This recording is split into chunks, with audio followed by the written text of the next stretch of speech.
Yes, people. What's going on? It's Got Talks Football. I'm back again with another video. Today we got to talk about drama. Everyone loves drama. Victor Gyokeres and Gyokeres Saka drama online. Is it anything of note or is it just nonsense? We're going to talk about it. Also, Eze. Does Arteta hate Eze? Does he regret making a mistake? Did he make a mistake joining Arsenal? This is the bullshit people are spewing online. Plus, the plans for the January transfer window have been revealed. Doesn't look like there's going to be much. Also, the plans for the summer transfer window somewhat are becoming a little bit more clearer as rumors are coming around of which winger we might be looking to potentially sign. Also, we got a game versus Nottingham Forest coming up next. Who's going to play? How are we going to line up for the next 3 games and more? Today's going to be a little bit of a panel show. I got the boys with me. I got Deo in the building. I got Curran in the house. And of course, do not forget to check out today's title sponsor, none other than OK Jersey. The link is right here to use the QR code. And of course, as you guys know, you can get yourself some nice old school jerseys for under £20. So yeah, please do use the 8% discount code. As we wait for Gunner Souls, we'll have this set up like this. But boys, how you guys doing? Good. Fine, chilling. All right. You know what? Let's start the discussion with Arsenal fans. Please, if you let rivals dictate how you feel, or Arsenal fans online dictate how you feel about this team, you have something wrong with you. Enjoy it. And I think out of all the people on the panel, Curran said the most wisest words a couple minutes ago behind the scenes. Do you want to repeat that for everyone? Because I think that would be a good way to start the show before we get into all the nonsense that people are spewing. Yeah, I mean, it's quite simple. I don't know how we've gone from where we came from to now, and all we wanted back when Arteta was hired, or even a couple of years ago when we were battling for top 4, all we wanted was to compete. We wanted to compete for titles. We wanted to win something. And we are 2 games away from winning a trophy. We are competing on all fronts. We're at the top of both leagues. I remember not being able to score for 3 games at the beginning of a season. And I remember not being able to talk to anyone about anything. I remember having to just like put my cap over my eyes and just walk past people as they won trophy after trophy. And we're in a position now where we are good. We're very good. We're a very good football team. And I'm tired of having to deal with nonsense week after week about people just trying to ruin the experience of actually supporting a good football team, because we're a very good football team. And I don't really pay attention to the noise. I don't really do content. I turn up if my friends ask me, because at the end of the day, none of this shit matters. Like, none of these conversations matter. And I just want to go to games. I want to watch games. I want to enjoy this experience. I want to have something that I can tell my friends, my family, maybe even people in the future about, and be like, oh, look, I remember what it was like when we won the double, or we won a trophy, or we won a title, or we competed at the highest level under this manager, and really, as he said, turned on the lights at the Emirates after building it. So I'm not really here for any nonsense. I'm not here for, Eze is not playing, this isn't playing. Like, are you kids? Are you actually children? I'm sure some of you actually are, but like, the whining and the bitching that is constantly going on when we are actually playing at a very high level. We don't concede goals that often. Yes, we conceded 2 yesterday. I just don't understand. I don't understand when you have a team that's playing at the level that we are playing at the top of Europe. Just enjoy it. It's really not that hard. Just enjoy what you're seeing. It's funny. You're right. You're right. It's like, it's so hard for people to enjoy a good thing. And here's the thing. I think it's Arsenal fans themselves who not only allow rivals, but have built the ones who call themselves standard. The club doesn't have standards. It's nonsense. They literally are saying they can't enjoy their team playing well, winning a game, getting 3 points, or one more game to go into a final, and be able to say, hey, you know what? I can look at this season and say my team has been playing well. And in the final, in any final, one-legged final, I back my team to try to go and win it. Like they can't even get to that level because they've built such animosity in their hearts, and the team is actually on its way to do it. Yeah. Like Out of you like, mentioned rivals, right? You mentioned rivals. Just one. You mentioned rivals. There is not one rival that you're talking about in this country right now that is in a position better than or equal to ours right now. yeah, There's and not one.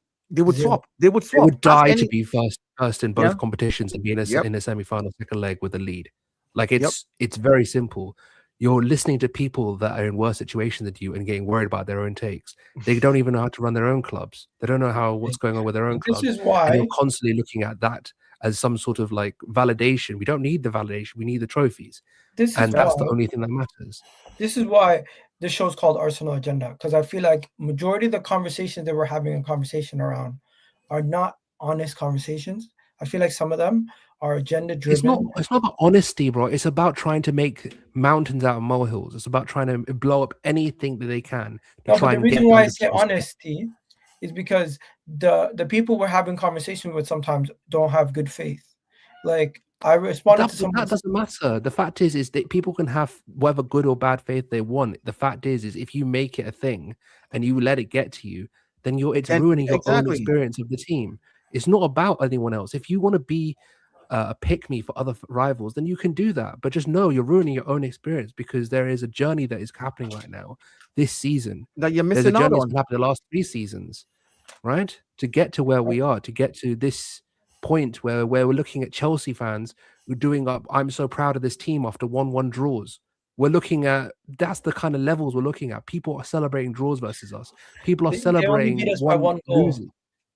They're only losing by 1 goal. Like they're going crazy. Like, oh, we didn't have this, and this, but we only lost by 1 goal. You lost by 1 goal, bro. Like that's not something to be proud you know of. the funny thing, there's a destination and there's a journey, and a lot of Arsenal fans right now are missing out on the journey and the experience of the journey to actually go. Like by the time we do win something this season, because it's inevitable the way this team is playing that they're going to win something. When we do win something this season, right? Not many Arsenal fans can be able to look back and say, "Oh, look at this game! I enjoyed." Like because they've literally every single game found something to nitpick. We beat a Chelsea team at the Bridge 3-2. To take a one goal lead into the second leg. In the Champions League, all our second leg knockout stages, quarterfinal and semi-final, if we make it that far, the second legs will all be at the Emirates because of how well we've done at the beginning of the league season. We right? do have to go to Inter and win. We're still Inter and win one. Yeah, no, I'm saying but it's very close, right? But that should But be again, what happens. that should be what happens. We're putting ourselves in good places to have good conversations and enjoy a process. But a lot of people, what do they want to do? They want to look at the end and say, well, go on and win. Yeah, eventually, that's the bottom, that's the goal. But while you're going ahead to win anything in January, what are we winning in January? Yeah, that's what I'm saying. So the conversations we should be having in January should be, the game last, what happened? How did they play? Who did well? I'm not going to sit here and tell anything, but to the Arsenal fans listening, enjoy yourselves, because I feel like the joy is people are trying to take the joy out of football with these conversations after the game. During the game, sit down, enjoy yourself. After the game, if you want to have a complaint or conversation about something, be it. But just try to sit yourself and enjoy yourself, because I feel like sometimes there's no need to police people, right? People can have I feel like people are not enjoying themselves. But my thing is, right, this is, for me, it's not about do this or do that. This is how I view things, how I look at things. I'm just saying, if you want to have this scenario where the only thing is this, as long as this and this happens, I'm happy. If it doesn't, everything's gone crazy. If that's how you want to do things, that is fine for you. My only thing is, I would say to you, is personally, you're missing out on about experience. It's the only thing I would say. What do you feel about this? How do you feel about the season so far, and just like how it's being spoken about and how everyone's going about it? People want instant gratification. That's the reality of things. We want it today, we want it now, even though they're bums in their own lives. Even though they understand it takes years to build something in their own lives, they don't build a business overnight either. They don't have success overnight either. But for some reason, it seems like football is the anomaly which has to, defeat all rules of life. Sometimes things take time. You don't build a home overnight. It doesn't just happen. It doesn't just come up. You have to get, plans together. You've got to get the architects. You've got to get the people in place. You've got to get the right builders in place. You can't go get cowboys, otherwise things go wrong. So when that sort of process is happening in your own life, you don't want to apply things into reality. It's too emotion driven from the fan base. I think sometimes we go from week to week and, where we're Arteta in 1 week and then we're Arteta out the next week, then we're Saka this, we're Saka that, the Rice this, Rice that. Like every week it's just like polarizing. And it's not even like, okay, there's a bit of balance when they go to the other side. No, it's like very polarizing conversations. It's extreme after extreme and it's the same people. And for me, like the way I see the season, it's a journey that we've been on. And Arteta's putting things together. He's done some things right. He's done some things wrong. He's improved in certain areas. He's reverted back to type in certain places. At the end of the day, what is the end goal? What is everyone, the negative, the positives, the whatevers, right, have asked for is results at the end of the season. At the moment, as it currently stands, Arteta has excelled in every area from what he's done previously. We're top of the league, we're still in the Carabao Cup, we're still in the FA Cup, and we're top of the Champions League. What makes people think at this moment in time that we can't win anything other than the lazy narrative of we haven't done it before, we haven't done it before, we haven't done it before. It's a new season, it's a new City, it's a new Liverpool, it's a new Arsenal. We've got a squad, we've got a bench, we've got everything. So sometimes like people need to stop going back to what they've known and just say, look, what do we think this season? Because we didn't have Eze last season, we didn't have Madueke last season, we didn't have Hincapié last season, we didn't have, Mosquera, Zubimendi, players like that. We didn't have Gyokeres. We didn't have these. This time we've had the most injuries in the league. And guess what? Not a single Arsenal fan has mentioned injuries. Just let that sink in. Fair. You know what? Another thing, not a single Arsenal fan has been bitching and complaining about the transfer window. Because in the past, you'd see a lot of people complaining about the transfer window. This is a first. Shout out to everyone who's just joined us. I don't know if you've joined us from Carefree Lewis's channel or wherever, but big up to you guys. Somebody asked, what's your thought on the games yesterday? I already spoke to Deo, so I'm going to ask Souls and Curran, if you don't mind, Deo. What do you guys think about the game yesterday? You can go. I'll let Curran go first. I just went on a massive rant. It's okay. I think we were clearly the better team. We were they had periods where they were cutting through us a bit, and they had periods where maybe, obviously, I think they had more of the ball, but I think we were much more decisive in moments. We were much more dynamic in certain movements and certain actions. That in the final third, we were much more free. We weren't as bogged down as we usually are.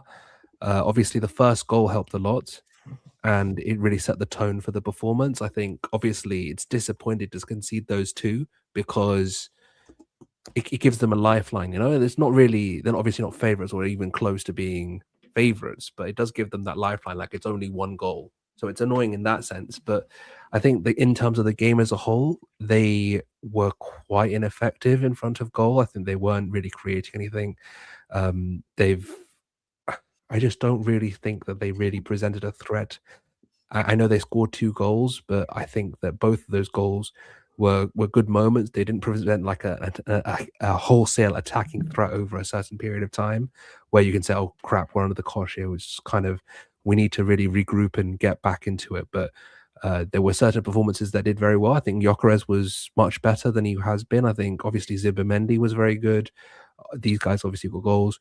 The whole Saka thing, I don't understand when the guy clearly skins this guy over and over again. It has to be fouled, has to get taken out for Cucurella to even stay in the game. People are going on about like how he's underperformed and this whole shove nonsense.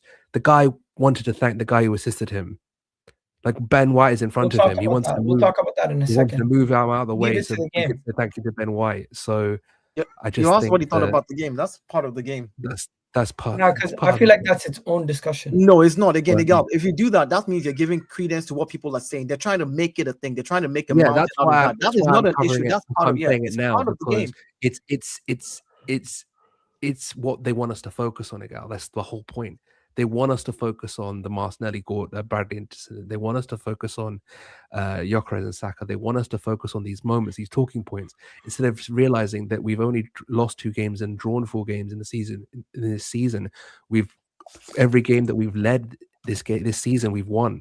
Like, these are the points to be made, not like hyper focusing on incidents that, again, don't really mean or anything, or don't really matter in the big picture of things. All right. This is my take on this. There's 2 parts to it. There's one, obviously Saka not making the initial pass, and 2, Ben White's impact in actually contributing to the goal. Ben White and Eze have both shown 2 times passing the ball into Gyokeres' first touch or getting it to him quickly in those kind of areas. He's going to score. And we need to do that more often. And hopefully Ben White can be a big part of that. But another part is Saka's maybe taking a little bit too many touches, and he should pass. As much as this is creating Gyokeres isn't making the movements, Igal. He Gyokeres isn't in making that the situation. Igal, let's not be In disingenuous. that situation, he was. No, in that In one that situation, situation, from he the very was. beginning of the season, Gyokeres has not been making those runs. So No. how do you expect Saka all of a sudden, one time that you make the run, so you want Saka to keep just putting it there while you're not making the runs? And Do you he know how many has times- as well. Do you remember when we played Bournemouth? Remember when Saka did the cutback and put it across the face of goal? Who was there? Nobody. No. I can count 2, 3, 4, 5, 6, 7, 8 different games this season where Saka did those exact things. So again, Saka is doing the cutbacks. And because Ben White and Saka are good with the overlapping, we saw it in the 22-23 season. We saw it in the season after that. Because we've gotten so used to Timber now, we've forgotten that that's something that Saka and Ben White do a lot. And Ben White is good on his crosses. So Saka doing what he did and releasing it to Ben White is something they've always done. Right? I don't think So people let's can not- say he's selfish, though. That's crazy.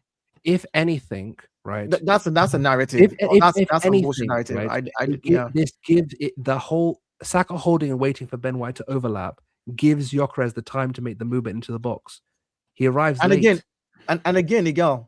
So are we saying that because he shoved Saka away, he even ignored Gabriel when Gabriel did this to him? He ignored Gabriel. He wanted to go say thank you to the person who gave him an assist. He literally, Gabriel came and did this to him, and he didn't do a celebration yet. He wanted to say thank you to Ben White, and then they've turned it into a whole thing. The reason why it Don't do became this a whole bigger free throw deal. nonsense. The Don't reason do why this. it became a bigger deal, the conversation was that Martinelli and Saka being wingers that are playing on either side with their dominant foot being the shooter. What do you call it? If Miguel, let me ask you a For question. Saka Let me basically ask you a being on the question. right-hand If side with Saka his made the dominant foot pass here, left. I like how you held the frame here, because 25 frames make 1 second. But I like how people go into a football game, watch the video, and then take the one frame. Saka makes the No, pass here. because what happens Hold is on. when If Saka makes the pass here, is Gyokeres offside or not? he's onside. He's not offside because the ball is ahead of The him. ball is ahead of him. Good. Now, so here's the thing. Do you know how many times Saka has made this same run and made this same pass, right? In previous games that Gyokeres did not make the run. That I A can lot. count on the tip of my finger, a lot of them. So again, you don't A lot. expect him instinctively to do the same thing over and over again because he's been doing it before. You were not there. That's insanity. Would be the ones saying, go to the byline and cut back in. But then he remembers, he knows he has Ben White that likes to do the overlap for him, that drags away players. And we went with that, and we got to go It's from not it. only So just that, but the fact what are is we that doing? Saka comes back onto his dominant foot, and he could put a cross in for Gyokeres, or he could put a cross in for someone. It's not just a case of, oh, it's only for Ben White. He taking that touch opens up options. It could have been that Gyokeres movement is one great opportunity. I'm not going to deny that, but the fact is that instead of putting pigeonholing that one shot and only creating that one shot, you've actually opened up. You can go back and cross. Yeah, exactly. It's not a big deal. That's a great point. It should have passed there, but it's not that big a deal. And I just think that there's a lot of different ways you can look at it. You can look at it in terms of, has he opened up more opportunities? Has he done the wrong action? I think that Does he move away Gabriel also? So yeah, he even gets ignored in Gabriel when Gabriel did the mask. Gabriel He didn't gets even in his respond. face. He didn't He respond moves to Gabriel. Gabriel. See, One he of didn't the respond finest to Saka anybody. gets So in his face.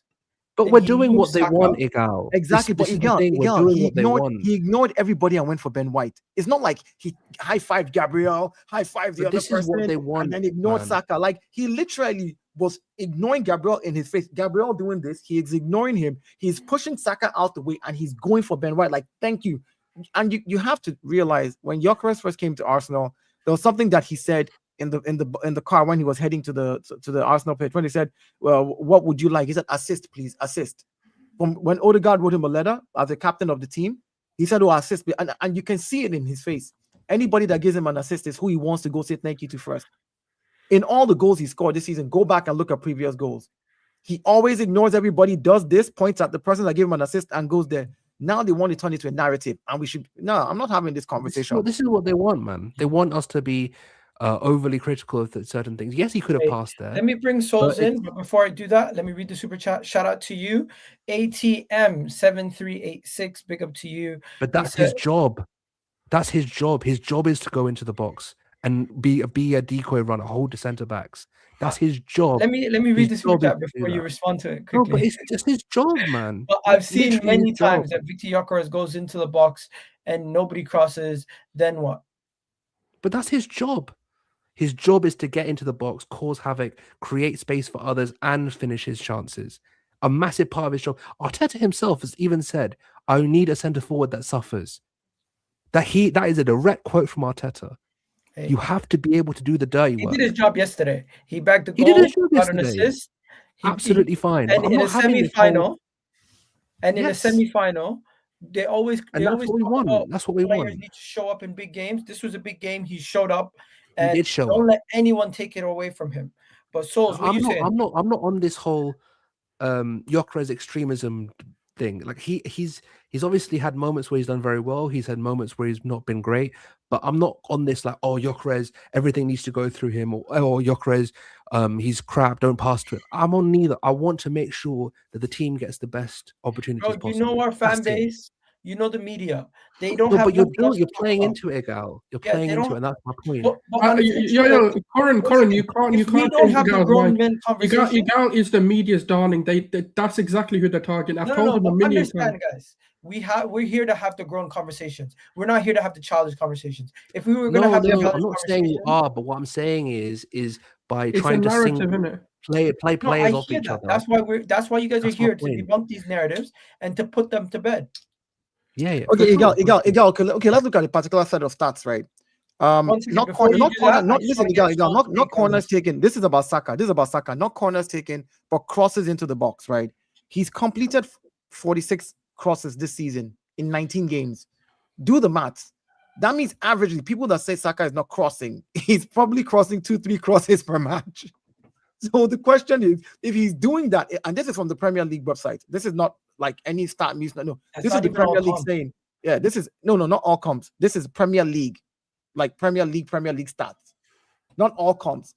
In the Premier League, 19 appearances, 3 of them they put in a like substitution, and 3 of them in brackets. I think they factored in his injuries, but it says here crosses completed percentage-wise, he's played 46 and completed like 33% of that. His corners taken are 40. Now, my question is, you're saying he's not crossing the ball into the box. They're saying he's crossed the ball into the box at least twice in every game. If your striker is not clinical enough to finish that, again, I give Gyökeres grace because he's coming from another league. He needs to learn the Arsenal way. He's going to blend into the team. But they want us to be talking about these things and make it an issue. It's not an issue. I don't see anybody criticizing Isak before he got his injury. I don't see anybody criticizing First anymore. Let's not do that. There's plenty I'm saying like their fan base is what I'm talking about. Like they were like, oh yeah, he needs time. He didn't get a preseason. He's had injuries though.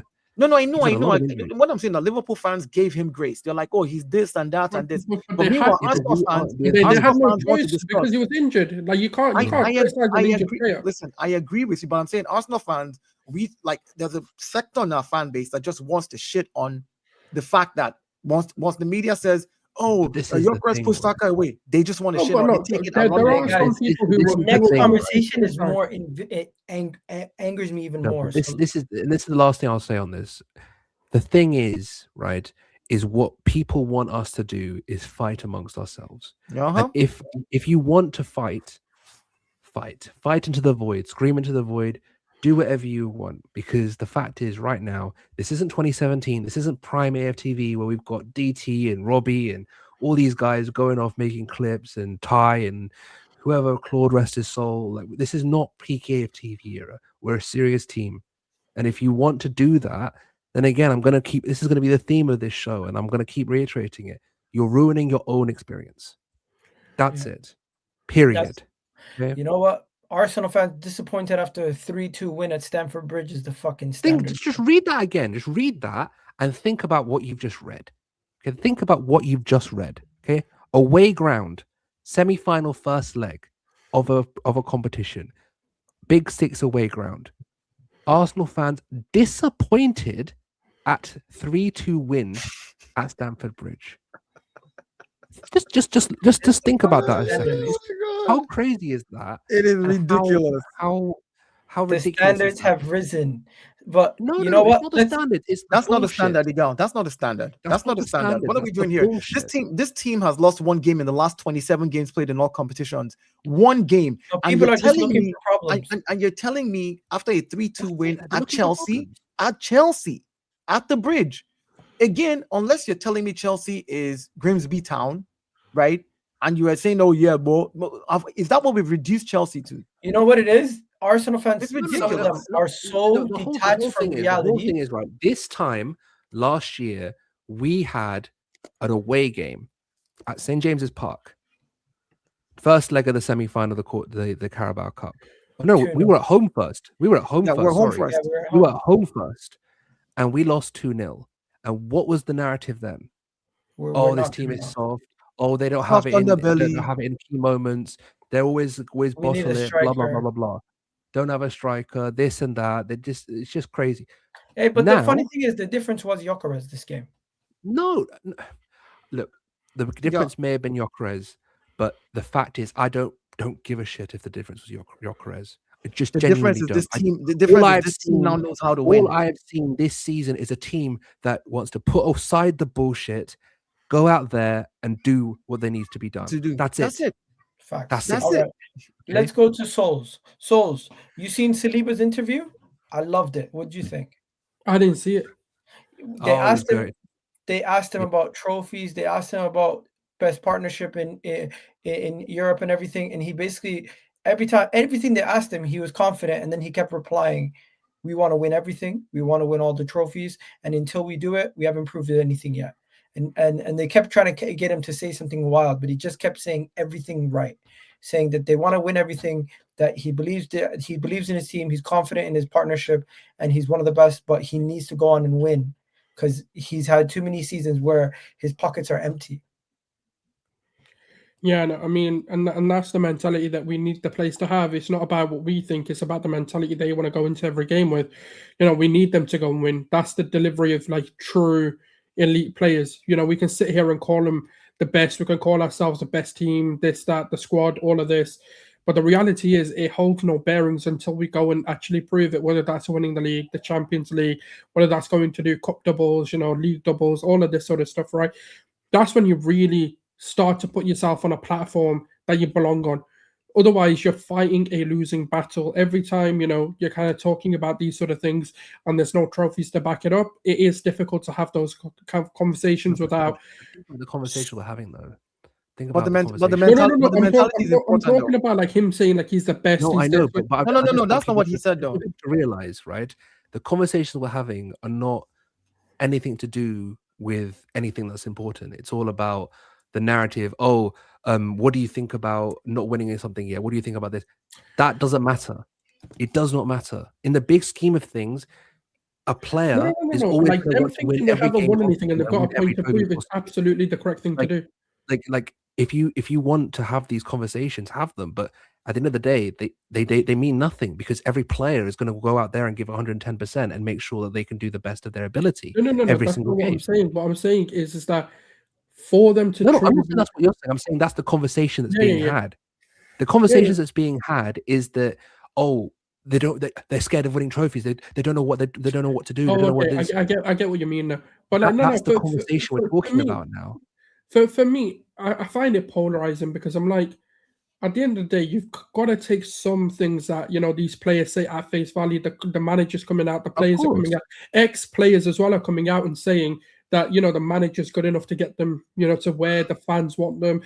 Ex-players are coming, because what does an ex-player have to praise the previous manager, have to praise their previous We're club? not Man United. We don't need bloody Scholes and Rio and all this. No, I'm not talking ex-players like that. I'm talking like the Kieran Tierney's. I'm talking the ex-player, the No. pundit narrative. Okay, my point hasn't landed, so maybe that's why. Like, you'll understand where I'm coming from. Yeah. It's like, what I'm trying to say is, like, even though like these players might have had like brutal exits, even Aubameyang recently has started to change his tune and start going, do you know what? No, like, this project, this group of players are good enough to go and do it. So what I'm trying to say is, like, we as a fan base sometimes, right? We don't. It's not that we don't know as much, but it's like sometimes you can take it from a bitter X and go, do you know what? If the bitter X is saying they're good, they're great, there's got to be substance to it. There's got to be some truth to what they're trying to say. Hey, let me just read the super chat. Shout out to you, bro. It's not the result. I think it's Garnacho's goals. You know what? You could say we conceded. That's how I feel. You could say we conceded 2 bad goals, but at the end of the day, we're facing another quality team. They're at their ground. They're gonna probably take some chances. No. I know that, but like for me, the reason why I can kind of agree with the super chat is it's just more of a man. It would have just been nicer not to. 3-1 would have been perfect, but I get it. Yeah, shit happens. Yeah. No, but this is because I just wanted to make sure that I'm gonna reiterate it again. I think that whole conversation about Saliba's interview and what the questions they were asking him and the narrative they were trying to push, they were like gotcha questions. It's not even got you questions. It's like the questions don't even make sense. Like, do you want to win trophies? No. What are we talking about? I'm playing football because I just like it. I don't really want to win trophies. Ask every player, right? Ask every player in the Premier League. Do you want to win? But you also have to remember the audience for that show is very simple because it's not sure, but the questions, regardless of how simple the audience is, you can't ask the dumb. It's like me asking a doctor, "Do you like to treat people?" No, I don't. I just became a doctor because I just want to have doctor in front of my name. Or it's like me asking. It's like me asking a mechanical. If this was a Dutch production, they would probably ask Yuri and Timber a much more nuanced question. You're making excuses for this. We're talking about the level. I've seen it. I don't think they ask those smart questions.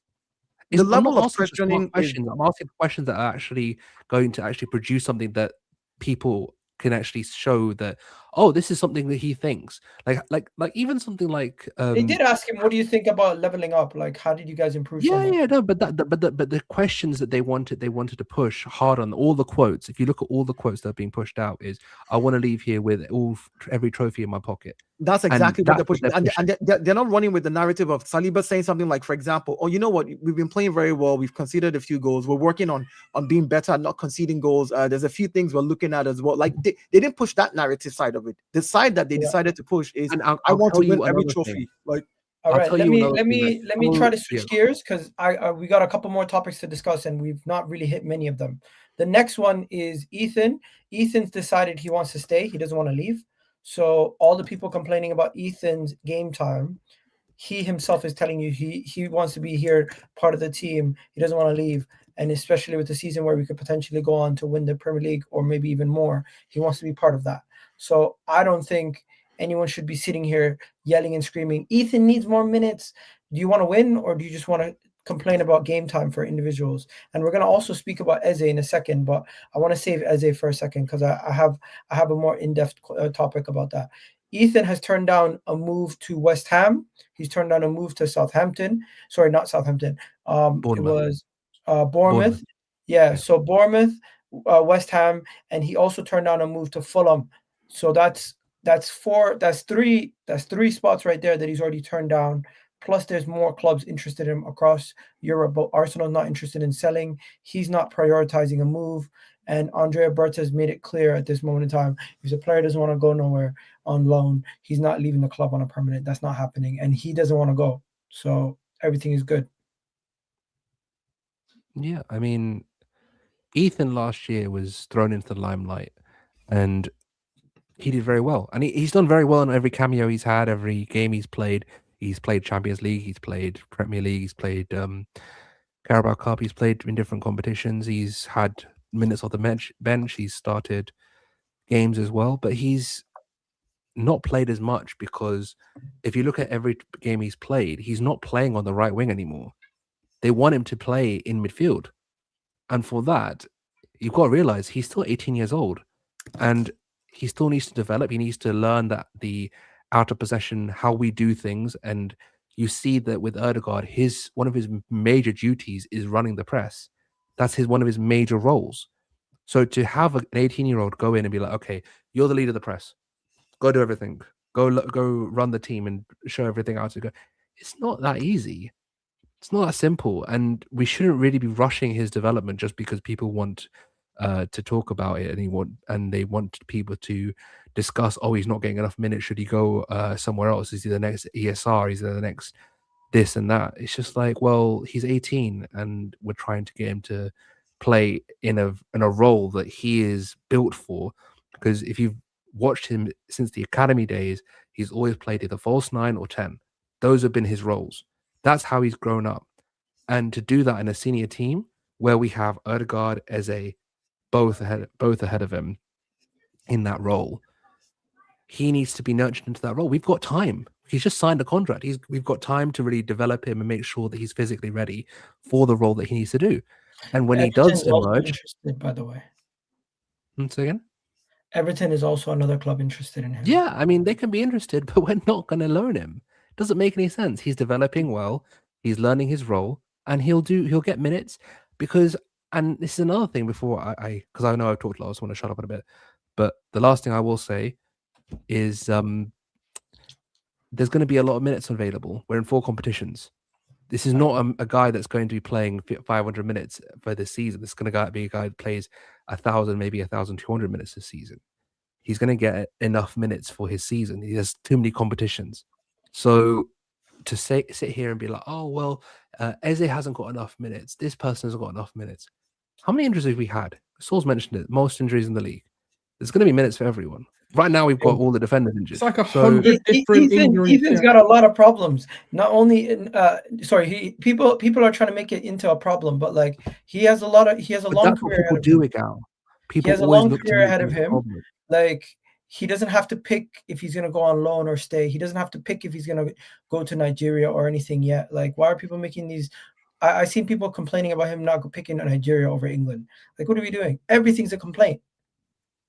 Honestly, yeah, but again, everything has to be a complaint when you can't banter the football anymore. You can't banter how we play. You can't banter the positions that we're in. You can't banter the fact that the team that you've always tried to say was a crap team is actually superseding every test that has been put in front of them. You can't banter the fact that all season we've only lost 2 games. We've not lost a game at the Emirates. You can't banter the fact that our away from hold on. Every single thing that they've said. Oh, set piece FC. All of a sudden, we're second team scoring the most goals, scoring the most open play goals. All of that, they can't banter it anymore. So let's make an issue out of anything. Let's talk about Ethan not getting minutes. Let's talk about Eze doing this. Let's talk. I'm going to talk about Eze in a second, but before we do that, Souls, guys, Myles Lewis-Skelly, should we be concerned that he's not getting much minutes? No, he's a young kid. What is wrong? Like it's the same thing. It's exactly the same thing. He's struggling at the minute, so we've taken him out the firing line. Yeah, so and he's young. He will struggle. Again, these guys have just signed contracts. Right. Both of them have just signed contracts. Again, if you want to get them out of this club, it's going to cost you 60, 70, 80 million pounds. And Kuran, check it out. Not even just getting them out of the club. An 18-year-old comes in his first year, showcases everything. He's young. He's going to develop, which means he's going to go up and down. So he's having his downtime now, and he's going to learn from that feeling and that experience to become a better player. I don't even think this is going to be his permanent position either. So exactly. Hey, I'm gonna. This is not TikTok, but when I usually look at videos, I see some of the most nonsensical takes. And now you go over all social medias, you see the same nonsensical take. Fair to say, Eze regrets joining Arsenal. Played 12 minutes in the last 8 or 9 games, 28 in 5 months. His World Cup chances are dwindling, and he signed for them because Arsenal signed him so he wouldn't sign for Spurs. He doesn't look happy on the bench. Karma is a crazy thing. I think he'll look fairly happy with his Premier League medal. What? Can I say that? Can I address this? Before you guys go, I'm just gonna introduce this. People don't realize that he has been redlined due to fitness concerns. You cannot have a guy who's barely played this many games in his entire career for the last 4 years. Sorry, last 3 years at Crystal Palace. His most games played up until Christmas was 19. He played a total of 8 games more than that up until Christmas. There's a reason why he's not playing as much football right now, and it has more to do with making sure he's available and ready for the second half of the season when we need players, rather than just running players down to the ground. Now that we have more options, you have the capability of making sure you don't, what do you call it, play players down to the ground. And the same people who always complain about Saka playing too much, Odegaard playing too much, Saliba, all these guys playing too much, are now the same people crying that Eze is not playing enough. I find it laughable. Half of these people don't do any research, don't care about the team, and they just want to come up with some narrative just to make Arsenal look bad. This guy has been an injury-prone player even when he was at Crystal Palace. And I'm not saying he's not good. Eze is amazing. I love Eze, right?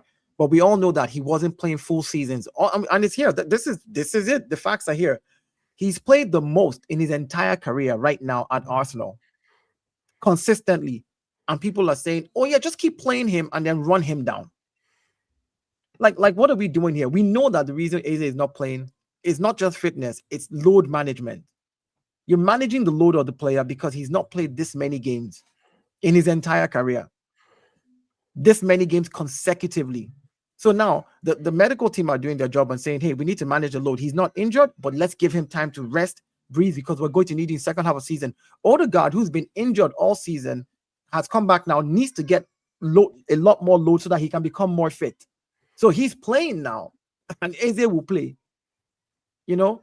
And people just like to make it a thing. You know, they make it a thing. When it's Arsenal, they try to make it a narrative, and then I hate it when fans go for it. I'm not here about this is the thing. It's not, for me, it's not even an Arsenal thing. I think it's just more what kind of controversy can we strew up? Because the thing is, other, like, City had this with Grealish, even though he was a much worse player for them.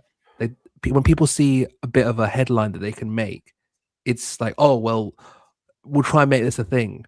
It's not a thing. And the thing is, this guy is a Spurs fan. Look, Spurs could have really used Eze, but he'll be much happier with his Premier League medal at the end of the season. That's the only thing that matters to him, especially at Arsenal. So it will just be a question of how will he perform in the second half of the season. He's got multiple roles. He can play in midfield. He can play on the left wing. He can affect the game in multiple ways. He can come inside. He can go outside. It's just a case of what do we want from him and how can he affect games? Can he get in the box and score goals around the perimeter of the box and just get that ball striking off? He's going to be an important player next season or next half of the season. So there's not really much to worry about. It's just a quick case of players are going to have surge moments.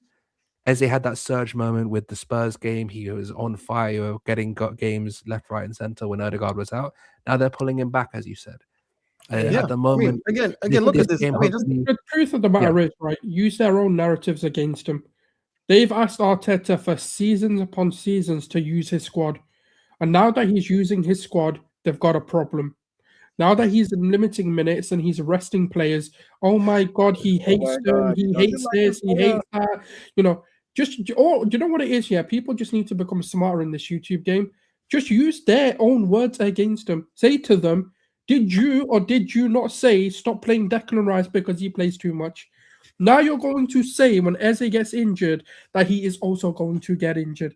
Just use their own dumbass narratives against him, and then you'll be happy. Look at this. Look at this. Minutes played this season. Where's Eze? 10. Exactly, bro. It's not even about minutes played. It's the fact that, you know, people are crying because their favorite player. It's like, look, they say Arteta has his favorites and he needs to stop playing them. But then when it's their favorites, they don't want them dropped. This is the problem, right? With a lot of the other side of the conversation, there is no balance to their side. What they want is what they want. They want their cake. They want to eat it and not become obese. That's the problem with them. They just want everything to be a utopia. They want everything to be heaven. Like sometimes, you know what, things aren't going to go your way as an individual fan. You're going to have your favorite players miss games, miss periods of the season because you got to manage it. We're in the Carabao Cup. We're in the FA Cup. We're in the Champions League. What is it now? Like every single month we're playing like 12, 13 games. Nine games left. We're playing 9 games this January. I think February is going to be crazy as well. It's ridiculous. We're playing like virtually 2, maybe 3 games a week. And then what do you expect them to play every single All week? I got to say is we got over 375 people watching on all platforms. Make sure you like the video right now. It helps out the channel massively. And of course, check out this QR code if you guys want to go check out OK Jersey, the best jersey site you can find on the internet. Now, before we go any further, there is a couple more topics that we need to discuss, transfers, and this is going to be a little bit more quick fire, right? But before we go any further, there's some quick topics that I want to discuss. I just seen this right here. People stop talking about money. It doesn't matter that Arsenal spent 900 and whatever million since Arteta's been here. Look at teams that are in worse situations than us that have spent more than us.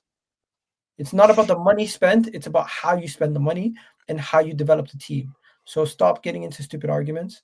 Also, I seen Curran, you posted something that I wanted to bring up. Where is it? This is interesting, but it's a conversation for another day. Man City players are already starting to talk about Arsenal, catching Arsenal. Guys, don't focus on City. Focus on just winning our games. City go to my tweet. Go to my tweet. What'd you say? Right. It began? No, but the first person, click on it. First person, you see what I said? Just focus on ourselves, man. It doesn't matter this whole City, whatever they do. We're 6 points ahead. The only time they can get at us is at the Etihad. Focus on ourselves, do better than them or equal their record, and they can't touch us. What is that all word? We have to do. Demeanor. Oh, their demeanor. How they act. Yeah.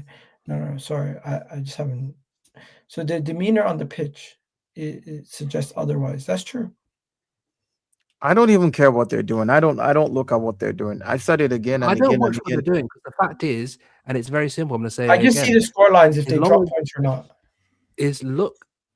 All we have to do is match them or just win. If they want to win one more game than us, that's it. That's the only thing. As long as we don't lose 2 more games than them, we're fine. That's it. Just match their record, and I'm pretty sure we can do that. All right. Next quick fire point is: what do you guys think about Zinchenko? Forest wants to let Forest wants Zinchenko to come back to Arsenal. Arsenal Forest's did not put a loan return option in there, so and we don't have space in our squad. So if they want to do something, they're going to have to figure out something for him. And then how's that going to happen? They're going to loan him somewhere else? No. They need to find somewhere for him to be loaned. Then we'd end the loan and proceed with the loan. So it's not our problem. They loaned him for the season. If they want to return him, they have to figure out what to do with him, and then we can agree with Forest to let it go and let him go somewhere else. It's not our problem at all. So the next thing is there's some targets for the wingers position, and Arsenal have been linked to many wingers. Today we've also been linked to a new winger, so we're just going to go through them all. First winger is Anthony Gordon. Today we've been linked to Anthony Gordon. Arsenal potentially could sign him in the summer. This is one of 4 winger options that I've seen going about. So I'm going to mention each one. Anthony Gordon, thoughts, boys? I'll go around the table. Personally, for me, I like Anthony Gordon. I think he's a quality player. I don't know how much he's going to cost, but I'm personally not going to sit here and question any of the signings from the club right now. I think the club's been doing quite well with their signings recently, and I'm not too bothered by Anthony Gordon. How much is going to cost? English tax is probably going to cost a decent amount, but we'll see. Is he a Martinelli replacement, straight for straight? What's going to happen in the summer with Martinelli? He could be headed out the door also. So we'll have to wait and see. But personally, for me, I'm not against Anthony Gordon. I think he's a good player. I'll take him at Arsenal. Plus, Liverpool spent half in one window. Yeah, nobody cares about Liverpool spending money because they're the champions and they didn't spend money last year and they won the league. So they get a pass. But I don't know for how much longer. But yeah, bringing it back. Make sure you guys hit the like button, guys. We have 125 people on YouTube and we only have like 10 likes. That's not good enough. Get us to at least 70 likes. Souls, what you saying? Anthony Gordon, you for him or against him? I'm neither. I'm quite neutral on this one. I don't think he's a terrible player, but it's just not what I want. There's a lot of other names on the list that I'd rather go for than Gordon. But if he came, I mean, it depends on the narrative of why he comes. Like if Anthony Gordon is because we're selling Trossard and Martinelli, then fair enough. I kind of understand it. But for me, we've already got an Anthony Gordon and Martinelli, so I'm not really looking for that. I want a bit more of a complete winger. I want someone who can use both their feet.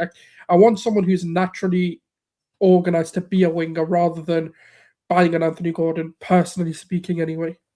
Reports are 60 to 80 million, Premier League proven, and would be viewed as a potential Martinelli. If you're saying 60 to 80 million, I'd rather put another 10 million and go get Rodrigo. What am I doing? Like at this stage and where we're at and what we're challenging for, at this point, Anthony Gordon is not it. Let's just call a spade a spade. If we win the Premier League this season and we maybe win the Carabao Cup, we win a cup double next season, the kind of players that we should be able to attract, depending on how far we go in the Champions League as well, the kind of players we should be able to attract should not be Anthony Gordon. Let me go to the next name then. Let me ask you the next name. But before we do that, Curran, what do you think about Anthony Gordon? Do all the names, then I'll go through. The next name is Barcola, 80 million euros plus. Here, a PSG winger, considered to be one of the best talents over there in France. Breakthrough last season. If he was to join a Premier League team, it would be around 80 million euros that they would want valuation-wise. He's still highly talented. The only question is he's not Premier League proven. But outside of that, he's done it. He's done it for PSG on a consistent basis. I mean, his finishing is interesting. Let's put it that way. You want me to give you the next names? Let me just give you all the names. Just give all the names, then I'll So Anthony Gordon's out of the way. Barcola, I've already mentioned. The next name is Morgan Rogers. He's valued between 80 to 85. What do you call something it? Like that, yeah. 80 to 85 million pounds from Aston Villa. He is a 10/winger, similar mold to an Eze. Arsenal's interested in him. His valuation is quite high, but with his breakthrough season, his consistent goal scoring, his PFA award and praise, plus his time at Villa, he is another Premier League proven player that would be targeted by many teams, and he is also a former Manchester City academy player. So you know he has the technical qualities, and he's been used to playing like that his whole life. And then the final player is one of the best players in the Serie A, Yildiz from Juventus. Arsenal have shown a strong interest in him, making contact, monitoring his contract situation, currently negotiating a contract with Juventus. The 20-year-old star has significantly improved over the years, and rumor has it that Arsenal are the leading team chasing him outside of Juventus for a signature. Nothing has been finalized. And the final thing out of all that is reports came out today that Semenyo wanted guarantees if he stayed at Bournemouth in order to sign for Arsenal in the summer, but Arsenal did not want to guarantee anything with Semenyo. They don't do guarantees. They weren't going to promise him anything, so they're keeping their powder dry for what they're going to do with that winger situation going into the summer. And Semenyo ended up joining City in that way. So the four players, once again, Anthony Gordon, Barcola, Rogers, and Yildiz. You guys let me know which one out of the four you guys want.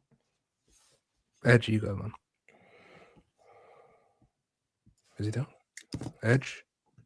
You there, man? Yeah. So honestly, of all those four players, I still, I mean, that's what's on the table for us to go for. I'll go for Rogers. I'd say he is the only person that I can look at on that list and say, at least right now, if he can improve from what he is, then he's an upgrade on our wingers, basically. Like, because of how well he's played at Villa and how well Villa has been doing. Let's be honest about it. And again, prem proven, good player.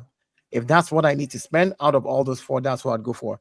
Barcola, for me, I don't have a problem with, but again, I've seen players come from other leagues and they have the season to kind of, blend, and we don't need that anymore. Where we're at as Arsenal Football Club is, we win something this season, next season we've got to top it off. We can't do a Liverpool and spend money in the summer and then we drop off. It's got to be an improvement. But to be honest, all these guys that you listed, reluctantly I'll go for Rodgers out of all of them. Yildiz, I like him, but again, like I said, he's young, he's 20, and he's coming from a different league again. If I'm going to have to trust someone, it would be somebody who's already in the league. So Rodgers would be the person I'd pick. Yeah. What about you, Souls? My order is Yildiz, Barcola, and I know I'm gonna go Rodgers, Barcola, and then Gordon. For me, I just Gordon's want to last. Huh? Gordon's last. Yeah, out of that list, yes. That doesn't mean he's crap and I don't want him. It just means out of the list of players, that's my preference of order.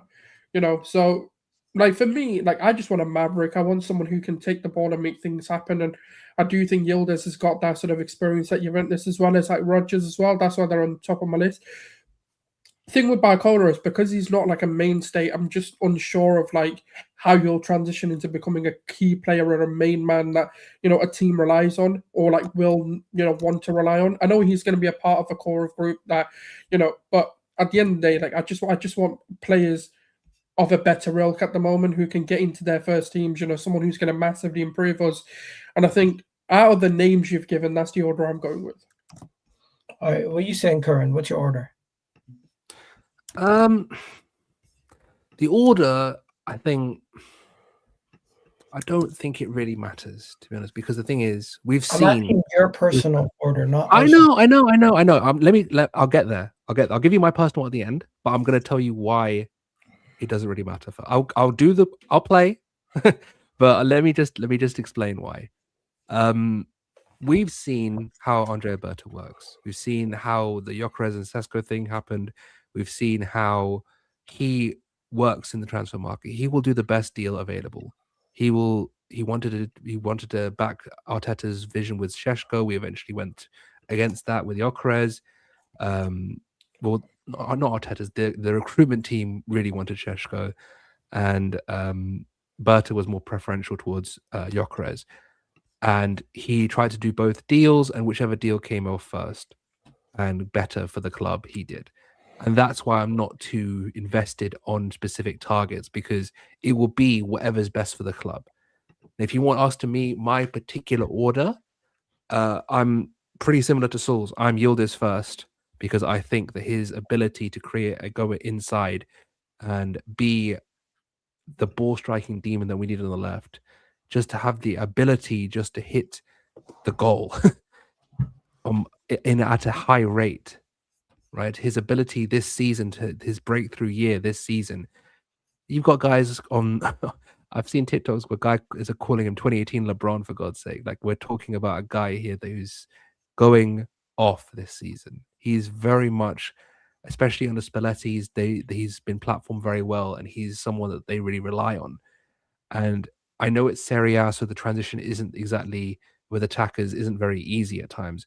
But when you look at someone like Kenan Yildiz, you're looking at someone who plays on that inside role, can hit the box very well, can be a bit of a creative edge, does very well dribbling, can dribble on both feet very well, carry very well. I think that he's probably the best option.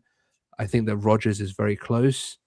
I just think with Rodgers, I feel like there's a very much.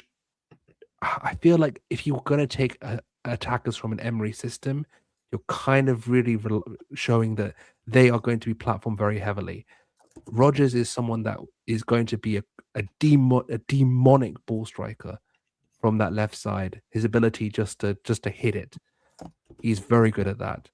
And my only worry with him, and this isn't really a downplay on his role, but I think that with how Emery platforms his attackers, we've seen it personally with Aubameyang and Lacazette. They overperform to a huge level when you take them out of that system in terms of you're playing them in terms of that attacking base system towards with the shuttlers wide and really trying to make sure that you funnel everything into the attack. versus a more positional system where you're looking to create chances across the pitch, really crash the box, and really try to get attacks from the half spaces and from wide areas. That is not really Rodgers' game, and that's why I would put him just slightly under Yildiz. As for Barcola, it's the finishing. The finishing isn't great. If you look at the Paris FC game they just had, he had a crazy miss. Like, I can't do with another guy that can't score goals. I'm not here for Gabriel Jesus on the left wing. I can't do it. I need someone that will actually provide consistent goals at a consistent rate. And then Gordon, I think Gordon is very good, but he has these lean streaks. And I feel like there's potential with him because Eddie Howe platforms his striker much more than he platforms his wingers. His wingers are more creative outlets and try to run us in transitions. They're not really someone that's going to be hitting the back post a lot, someone that's really going to be platform to get the most amount of goals in the system. They're really direct in their attacks and they try to run in transition a lot. So with Eddie Howe's system, I think that there is a potential that he maybe be held back a little bit and maybe he improves at Arsenal, but I don't think he's at the level of the other three right now. So that's why that would be my personal order. But again, I want to reiterate, it'll be whatever deal is best for the Arsenal. And that's how Berta operates. So getting involved in targets and this and that, it's just like, yeah, I mean, this could be where the direction we're going, but we don't know until it really, really pushes and it gets to the point where Berta's in the room with the guys and getting down to brass tacks with numbers and figures and all this. Yeah, but if we're just looking for like, I would actually have Barcola at the bottom of my list, by the way. If we're looking for profiles, I think you guys are right. I think I'll go Yildiz first if we're looking for profiles, because again, I just realized that I didn't really look deep into him, because I just felt like coming from a different league will make it difficult for him to transition. That's fair enough to say. He might hit the ground running, but the chances are he can play left wing, right wing, attacking midfield, and he can even play as a striker. And that's one thing that we seem to like at Arsenal: versatile players. Yeah, he would be like a Trossard replacement. Personally, for me, I think the profile of Anthony Gordon and Barcola would be more similar, and then Yildiz and Rodgers would be more similar. I don't know about you guys, in the sense of how many different positions they can play. I think that we might actually be looking at getting two. So if we do get two, I don't know if we're going to go and get a Yildiz and a Morgan Rodgers. I feel like it would be one or the other. And I don't think we'd be getting a Barcola and an Anthony Gordon. I feel like it would be one or the other. And if it's Yildiz or Morgan Rodgers, it's Yildiz for me. If it's Anthony Gordon or Barcola, I think it's Anthony Gordon. As much as Barcola is highly rated, I'd rather have Anthony Gordon. I mean, that's who you would want. You can't say that you think that's what the club will do. It can't be like the club will go and get Anthony Gordon out of. That's what I think. That's what I think I would do. Yeah, that's what you like. Fair enough. Let's talk about something quickly. Is that the club is most likely going to let go of one of Gabriel Jesus. Is probably going to leave it in this summer. There might be a left wing leaving in the summer. We haven't heard any contract extensions for Martinelli, and Trossard's only had a pay rise, so we don't know. So, in my opinion, and this is just my opinion, I don't do any sources nonsense. In my opinion, it looks like Arteta's deciding which left winger he wants to keep this season. That's just my opinion. I'm not saying that that's how it's working, but no advances any contract for either one kind of indicates that maybe they're not tied down to either right now. And if one is to leave, and along with Gabriel Jesus as well, maybe we see two attacking signings this summer, or maybe we just see the one more versatile. What the offers are. I don't think he'll be. I don't think Arteta wants to carry him, to be honest. Like, he's clearly wants to keep him this window because it's very difficult to get a attacker of that quality. And we could have got Semenyo for sure, but to get that deal done, it would have meant that we don't really have. He's not really a 9, is he? And it's not really. He's more of a left winger and a right winger. So, I think that it could be a case where, for example, we see a sort of someone who could play both left wing and striker come in, maybe something like that, or maybe even Jesus stays. We don't know. We don't know what the situation is with him. right now, but it looks like his injuries have slowed him down a lot. He doesn't look like he can start games right now. Maybe he's still getting up to speed with things. We don't know how physically he's going to compete in the next couple of months, and we'll see. I think he again is another one we're evaluating to see where they'll turn up in the summer. Maybe they'll get involved, maybe they won't. Talking about turn up, final thing for today. I'm gonna just ask you guys, what's the lineup for the game versus Forest? So Raya, it'll be Raya, Saliba, Gabriel. It won't be Hincapi, obviously. It'll probably be Timber again. Like that? Yeah. Could you see Eze start? I think he'll come off the bench. Maybe Noni start. I don't think he started. Eze needs to. People just don't get it. You know, Eze has done over 1,000 minutes this season already. Do you know how many minutes he got? Do you know how many? It'll be Trossard and maybe Noni, I reckon. I think maybe he'll rest because Bakay's played midweek and Noni's there. You know, it's not like Noni came on, is it? Noni didn't come on, yeah. So, my opinion, it'll be something like this. That makes sense. Or maybe even Myles starts. You don't know. Myles needs a couple of games away from the limelight. Some time away from the limelight because everybody wants to start shooting. This is how we play versus Forest. What are you guys saying score prediction wise? Oh, say 2-0. 2-0. That's what I was thinking as well. 2-0. Souls? You're on mute. Oh, we're away, aren't we? Yeah. We drew there. You know what? Screw it. I want some entertainment. I want some chaos. I'm gonna go for a 5-0. Give me some fun. Man, just give. We know we're gonna win. I'm just going for a ballsy score. I want some fun, man. Give me some chaos. Screw that. Do you know what I want? I want it to be 4-4.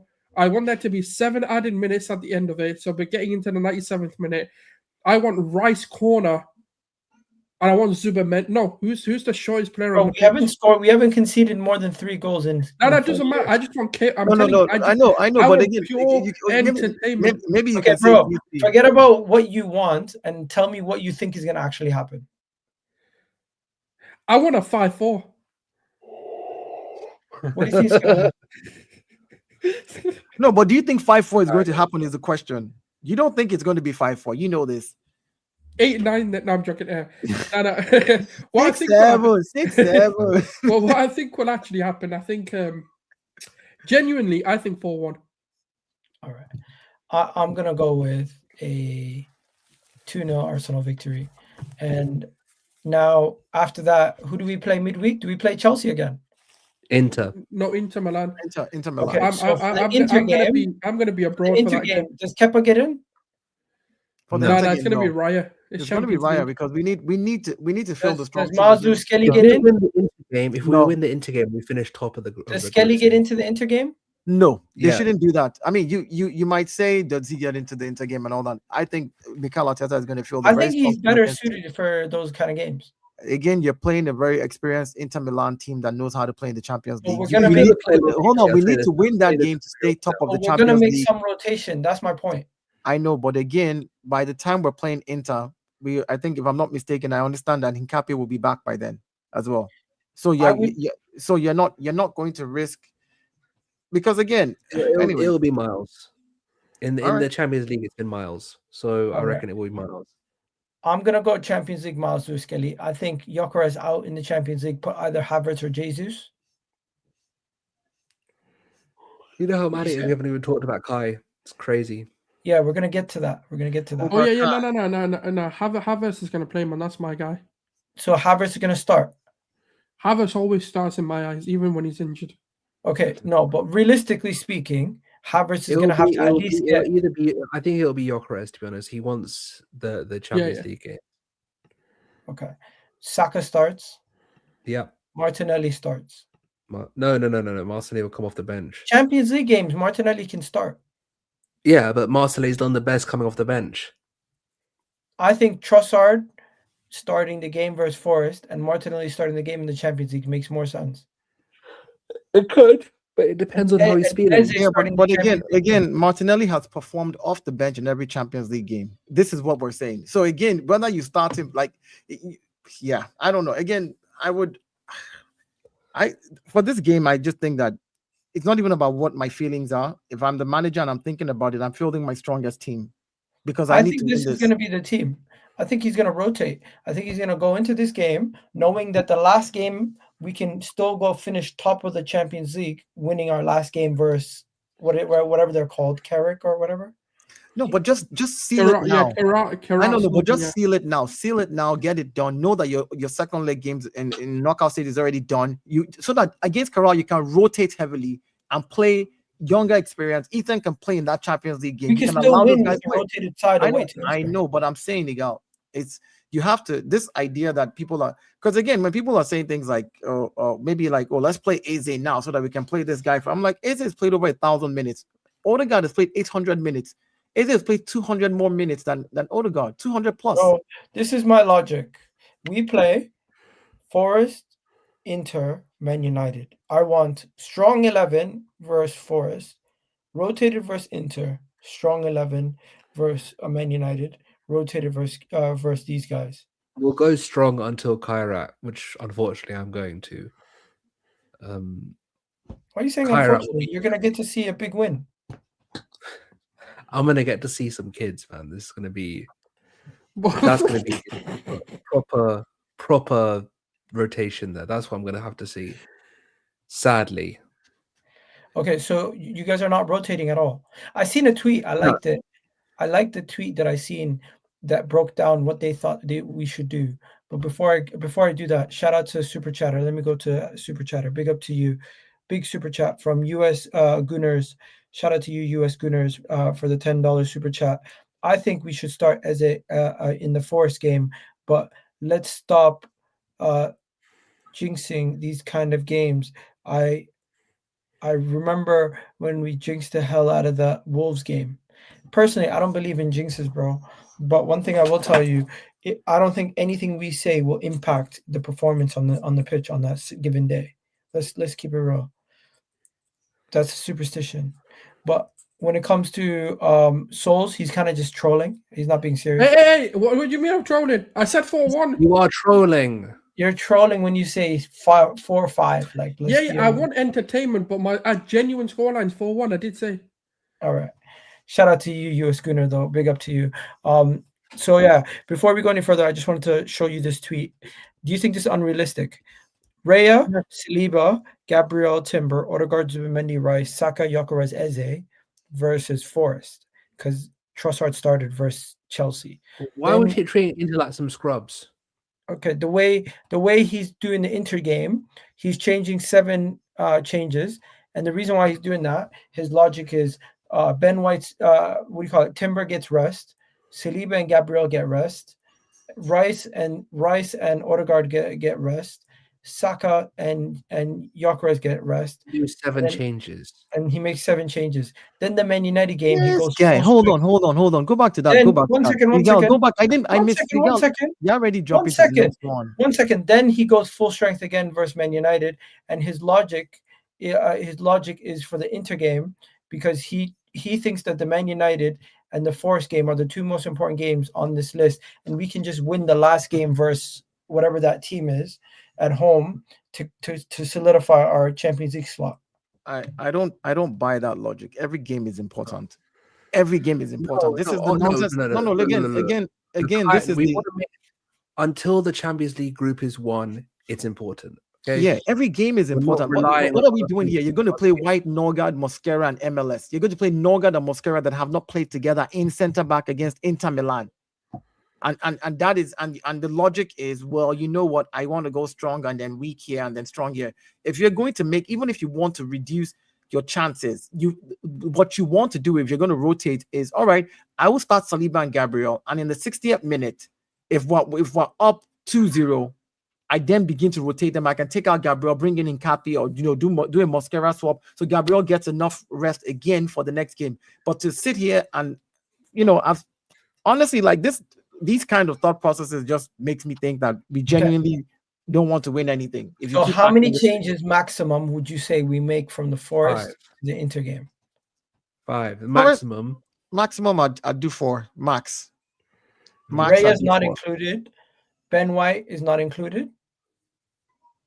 No, again, I will do 4 for starters, or 4 for starters, and then of course I still have 5 changes to make, so that the players who still played in the last game, I can still remove them and then bring in. I can bring in the Norgards and co 15 minutes to the end of the game once I'm 3-0 up and my main team has done the job.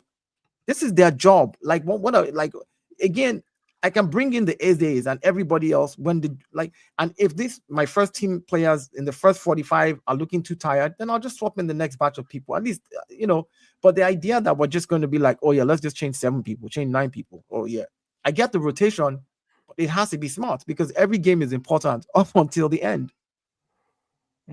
First. Okay. And yeah, that's pretty much it. I've gone through everything. The Kairat game is where I will rotate 10 players and I'll give my main players rest. I've In that gone through Kairat game, everything. When top 2 is confirmed, then we when change. when top 2 is confirmed, I will just I'll rotate. Not a I've problem. gone through everything. Who do you guys think that the chat decided on the 4 players?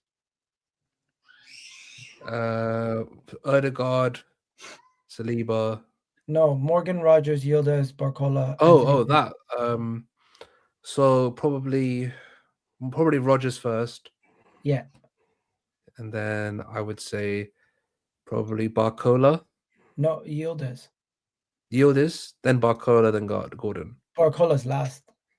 Yeah, I'm not really Barcola. I don't know, man. I'm not really a big fan of him, to be honest. Finishing, man. Yeah. Anyways, we're gonna wrap it up here. Big up everyone. This has been a great show. We don't do this too often. I feel like things are going so well right now. We don't need to meet too often. But sometimes when I hear some nonsense, we need to meet up. But yeah, shout out to everyone in the comment section. Big up to you, Gunner Souls. Big up to you, Curran. Big up to you, Deo. Shout out to everyone in the comment section who's joined us. Especially a big shout out to the super chatters today. You guys have been great. And I'll catch you guys in the next video. Love for the love, people. We're out of here. Done now.